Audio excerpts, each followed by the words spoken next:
Oh God. Leg cramps. Cramping.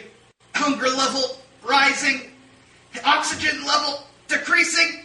Need to breathe.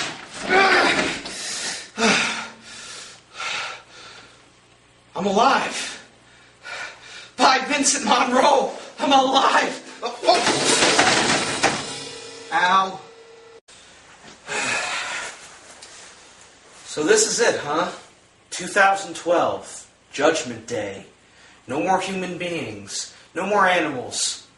No more hot chicks. Piss.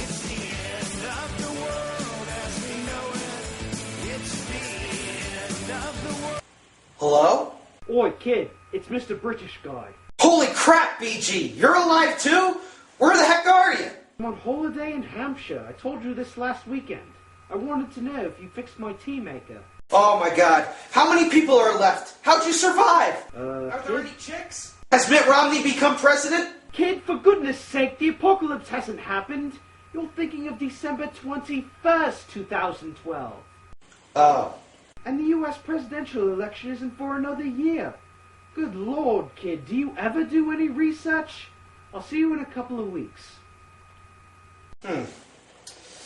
So, I spent the last 3 weeks cooped up in a closet waiting for the end, only to find out that the end isn't for another 12 months. I need a Hot Pocket.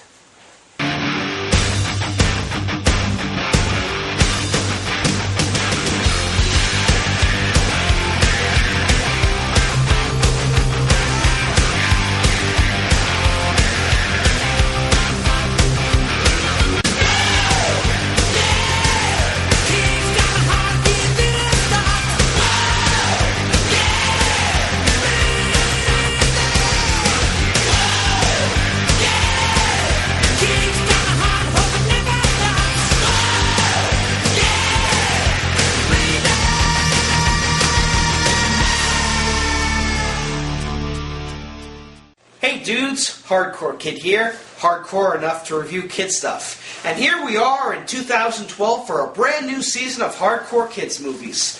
2011 proved to be a pretty big year, and now I want to make it even bigger. Today, we're going to start things off fresh by taking a look at a vicious little movie from the 70s called Watership Down. What's it about? Hey, yo! Rats! That's right, D12. It's about rabbits. Hairy Japanese bastards! Watership Down is a 1978 animated feature based on a novel by Richard Adams. It was originally going to be directed by John Hubley, but he died during production, so he was replaced by Martin Rosen. But the big question is, how can a movie about cute little bunny rabbits be considered hardcore?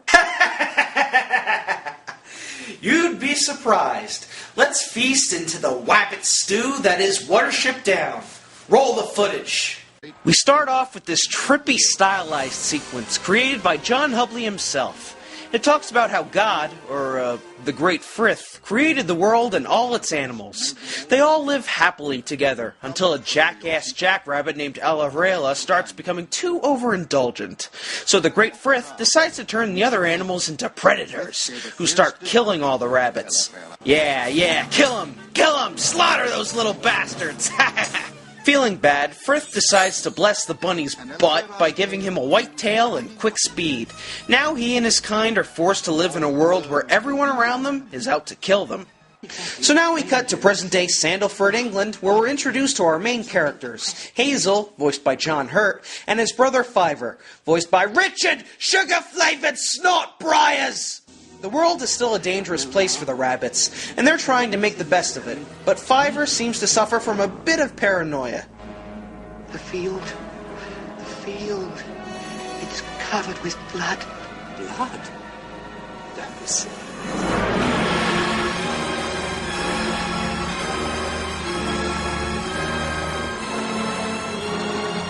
What? They're only filming Evil Dead 2 over there. What's a little fake blood gonna do? Kill ya?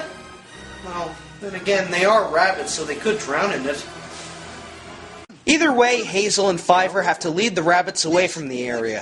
One of the rabbits, called Bigwig, leads the two brothers to the chief rabbit, voiced by Ralph Richardson. He says there's a bad danger coming to our warren. A bad danger. Oh, I wish to God she'd go to bed so that I could too. I'm dog-tired. Now, what sort of danger, I wonder? I don't know, but it's bad. It's so bad. Well, now, what ought we to do? Go away, all of us, now. Now, in May, the mating season. And perhaps we'll discuss it later in summer. I hope you all enjoyed Ralph Richardson's cameo in this movie, because after this, he's never seen or heard from again. Adios, amigo! Unable to persuade the chief to relocate the warren, Hazel, Fiber, and Bigwig decide to lead a small group of the rabbits away from the field. They make it to the woods filled with all sorts of death traps.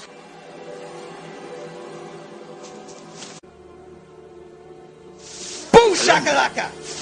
Eventually they come to a road and come across some roadkill. A roo-doo-doo. It runs on it. The what? A roo-doo-doo. It runs on it. Yeah, faster than we can. It's dangerous then. Could catch us. No. It won't take any notice of us at all. I'll show you. Watch this. See? It's not interested. Smart thinking there, Bigwig. You're lucky you didn't get ring-a-dinged by a goddamn roo-doo-doo. So the rabbits take shelter in a field, and everything seems cool when...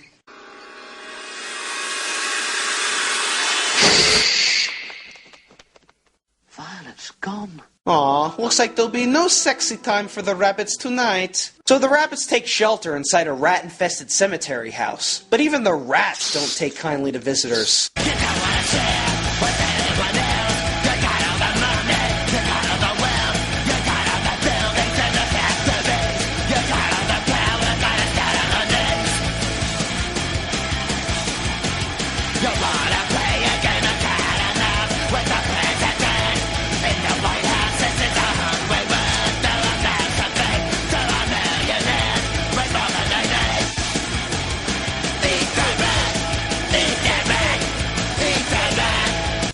Damn, so much hate for these little buggers. Oh, these poor little wabbits. When's the last time you've seen such a harmless little thing hurt somebody?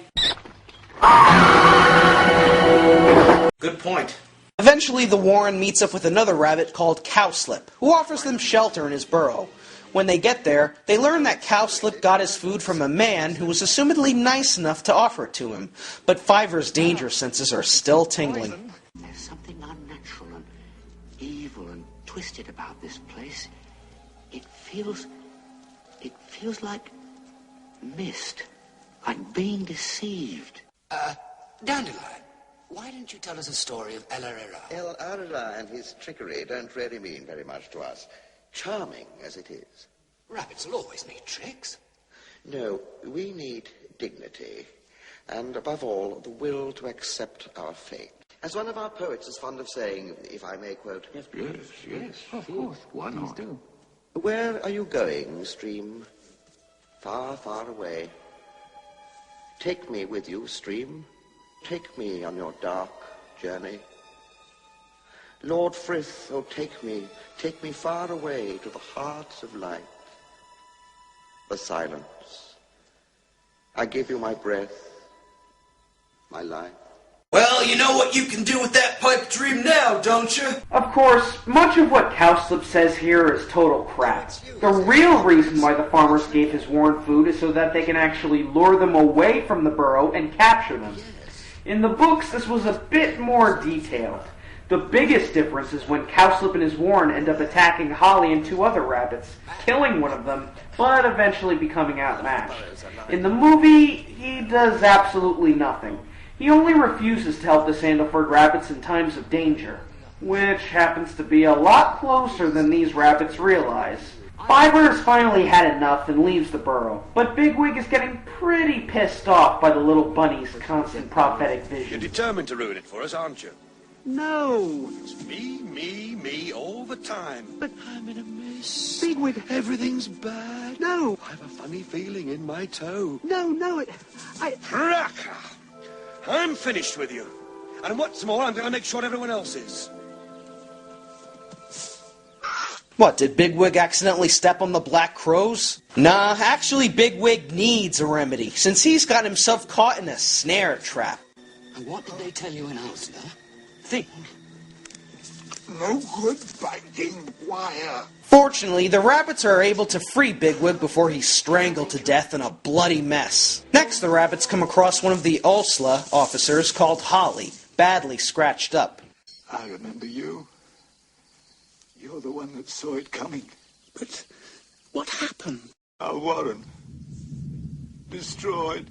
Destroyed? How? Men came. Filled in the burrows. Couldn't get out. There was a strange sound. You see, the air turned bad.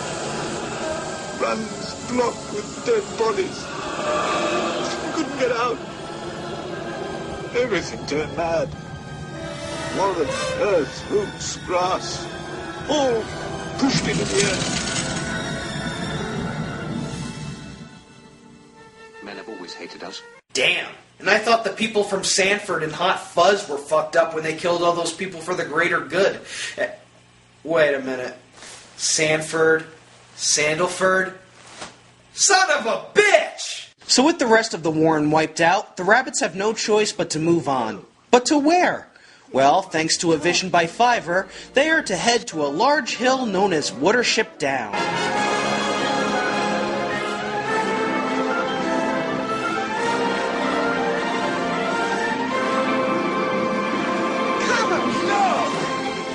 See the whole world! Hey, I think I can see 2600 Teatari's house from here. You have no reason to hate Yarrick either. Now the Warren has reached Watership Down. This should be the end of the movie, right? Hell no. We still have another hour to go. Yeah! Yeah! Yeah! Quick! We help you. Piss off! Holy dumb fuck, it's a Tourette's bird! Not since Angry Birds have I seen such a beautiful, flying, incoherent jabberer. So this is Kehar, who I really can only refer to as the mentally unstable cousin of Jeremy from Secret of Nim, who lives on Watership Down. The rabbits now have their kicks, but now they want to get some chicks. Or, does in this case. They had tried to free a group of females from a farm earlier, but ended up getting chased out by a cat and dog. They need females so that they can breed and have kittens. And no, I'm not joking. They actually refer to them as kittens. Not one. And that means no kittens. After we're gone, no warrant. So that's why you went to that farm. I thought we might be able to get some of those hutch rabbits to join us. What's to be done then, Hazel? Set off again? And where? There's not been a sniff of another rabbit since we got here. The bird. The rabbits try to ask Gahar to help them, but the guy just seems to have problems with rabbits. You stupid bunnies! You got no mates! Where are mates? Where are cheese? And really, problems in general. Oh, and here's something interesting. Kehar is actually voiced by Zero Mostel, the original Max Bialystock from Mel Brooks' The Producers. Sadly, this movie would be released sometime after his death. But regardless, I think he gives a pretty funny performance of this crazy seagull. I saw. I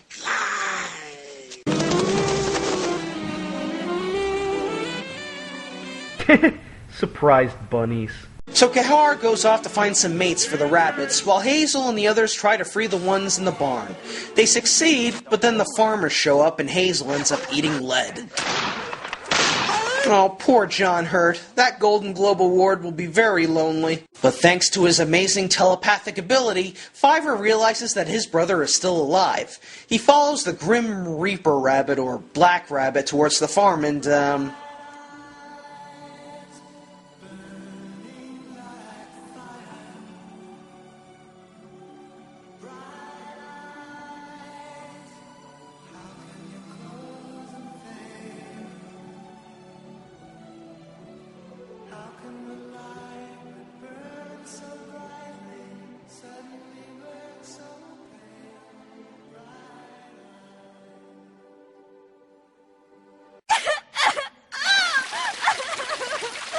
So finally, Fiver finds Hazel's wounded body and takes him back to Kehar, who's not quite as crazy as last time, but still has ice cream on the brain. Did you find anything on your flight? Efrafan. Can you guide us there? Mini rabbit. Too many rabbits. A whole lot of us wouldn't be enough to fight one of their wide patrols. What do you mean? You see this? They did it to me. It's an identification mark. Tells you when you can be above ground. What do you mean? Who's to stop you? They're Hausler. Their chief is called Woundwort. General Woundwort. I don't think even you'd match up to him, Bigwig. Holly's got a point, Bigwig. I don't even think you'd stand a chance against him in the world's most fuck-ugly rabbit competition. Ah, yes. Just when you thought this movie wasn't dark enough, along comes the efrafan. Basically a rabbit equivalent of the Nazis, led by General Woundwort, voiced by Harry Andrews. Their purpose is to have all the rabbits stay situated in their burrow. If they get caught above ground by any of the officers, the efrafans wreck their shit. Holly was able to barely escape with his life, and he forbids the rabbits from going to the efrafan colony, but Hazel knows that they have no choice. So Hazel and the rabbits head to efrafan, and Holly stays behind so to not raise any suspicion. When they get to efrafan, Bigwig splits up from the other rabbits, and introduces himself to Woundwort. Why? I'm surprised you ask. Sir, is there anything odd about wanting to join? I'll ask the questions. What can you do? I can run and fight. Fight, can you? I've been an officer in an Hausler. And you know, I find it really funny how easy it is to distinct the bad rabbits from good. The good rabbits have lighter color and look much more modern and clean, while the bad ones have darker fur, mad-looking eyes, and scratched-up ears. A lot of movie villains seem to have that same cliché nowadays. So Bigwig gets Freddy Krueger clawed and is made one of Woundwort's officers. By the way, that scar isn't seen again for the rest of the movie. Plot holes will be plot holes. He then secretly recruits a group of the captured rabbits and leads them to the viaduct to meet up with Kehar. What I'm doing here, I wait for a long time. Is no sunset. Is no good here. Ah, quit acting like a little bitch. Just be happy that you didn't have to deal with the great blizzard of October. However, Woundwort has found out about Bigwig's plan, and he's not amused. I'll blind him. I'll blind him. Whatever you say, Father Jack. General Woundwort. Although you gotta admit, the resemblance is uncanny. The efrafans then chase the rebels back towards the river, where the other rabbits are residing. I trusted you, Bigwig. You can trust me now. I'll make you my maid bunny. You'll get all the doughs and bitches you want. But Bigwig prefers to stay with his own kind, and follows the other rabbits onto the boat.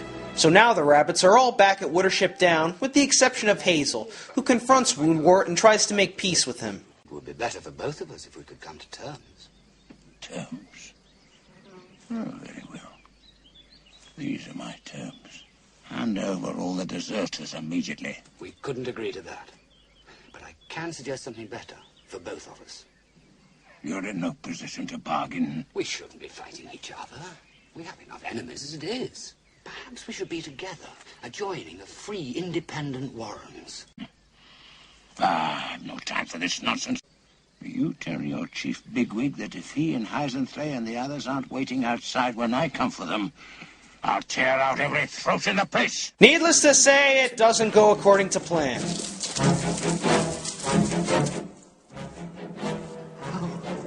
How cold. What is it? Are you all right? I'm trying to listen. Only I can't hear it.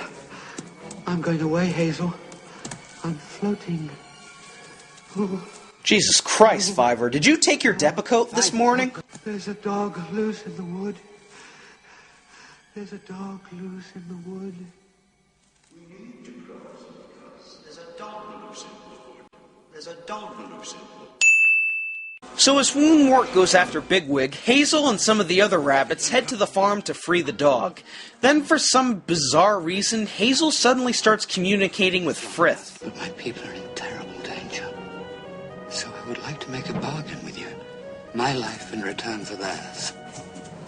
There is not a day or night that a doe offers her life for her kittens, or some honest captain of Asla his life for his chief. But there is no bargain. What is what must be. I am God, after all. I can do whatever I want. And what I want is bloody buddy fighting!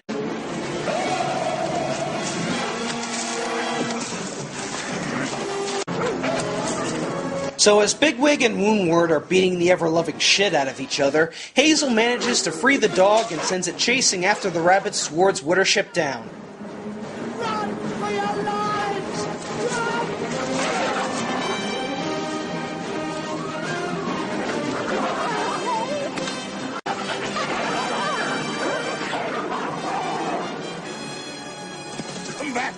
Come back, you fools! Come back! Come back and fight! Dogs aren't dangerous! Yeah, true. Dogs aren't really dangerous. I have a Japanese chin who is a complete angel. Never barks, never bites people. Hey parents, how would you like to show your kids this before they go to sleep?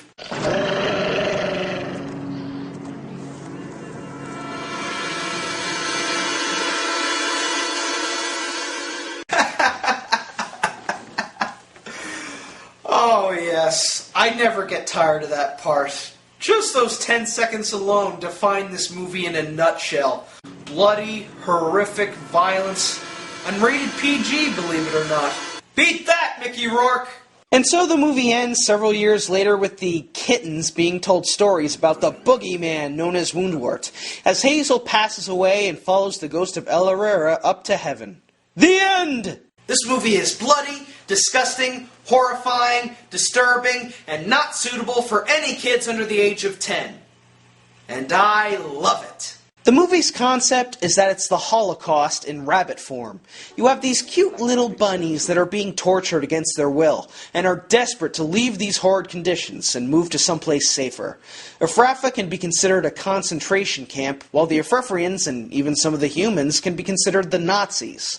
Watership Down is a place of peace, a place where all rabbits can live happily, away from all the horror and torture that once befell them. Now in terms of style, the animation is a bit smudgy, but quite good for its time, and the cast of highly professional actors do a great job voicing the characters. However, I felt that a lot of the characters were way too underdeveloped, and didn't have any traits that stood out from one another. They all just looked the same. Even Hazel is rather bland, and he's the main star. One little nitpick, and I know this is the movie's way of keeping itself dark and leaving the audience wondering, but I find it kind of annoying how some of the characters disappear and aren't seen again. Woundwort was understandable, but then you have Holly, Kehar, and even Bigwig and Fiver go MIA after the climax. What happened to them? Well, the good news is there is an answer. The bad news is it's not a good answer. No, they didn't make a sequel. They made a TV series. 21 years later. Oh god, this show. Just looking at it makes my eyes hurt. I will give it a bit of credit by saying that the show actually does stay true to the original novel source material.